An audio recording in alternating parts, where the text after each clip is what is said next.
dans une époque ancienne, dans le précieux village de Madina, vivait une femme pieuse nommée Amina.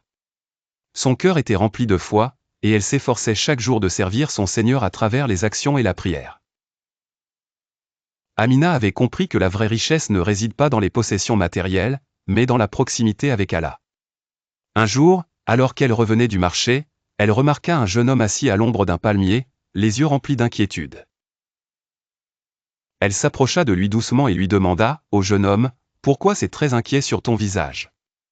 Le jeune homme leva les yeux et répondit, « Ô maman, je suis accablé par les dettes, et je ne sais comment m'en sortir. » Il ajouta, « Je crains de ne jamais pouvoir offrir ma part de la dîme. » Amina, touchée par son humilité et son sincère désespoir, sourit doucement et dit, « Ne désespère jamais de la miséricorde d'Allah. » Elle continua, « Si tu fais confiance en lui et agis selon ses commandements, il pourvoira à tes besoins. » Elle tendit sa main et donna au jeune homme une petite bourse contenant quelques dinars.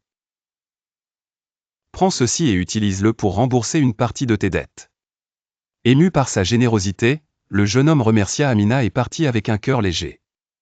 Quelques mois s'écoulèrent. Amina ne le revit pas immédiatement, et elle continua sa vie avec un cœur rempli de satisfaction de servir Allah. Un jour, en se promenant dans les rues de Madina, elle fut interpellée par un commerçant. Le commerçant lui remit une lettre scellée. C'était du jeune homme, qui la remerciait encore pour sa générosité et lui annonçait qu'il avait réussi à rembourser toutes ses dettes grâce au conseil judicieux qu'elle lui avait prodigué.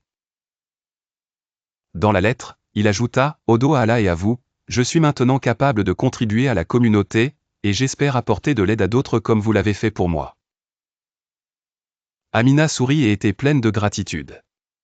Elle loua Allah pour avoir permis à ses actes désintéressés de faire une différence. Elle se souvenait des paroles du prophète Muhammad, « La miséricorde d'Allah est proche de ceux qui accomplissent de bonnes œuvres. » Moralité, la véritable générosité et la foi en Allah apportent des bénédictions inexprimables à la vie de ceux qui donnent et reçoivent.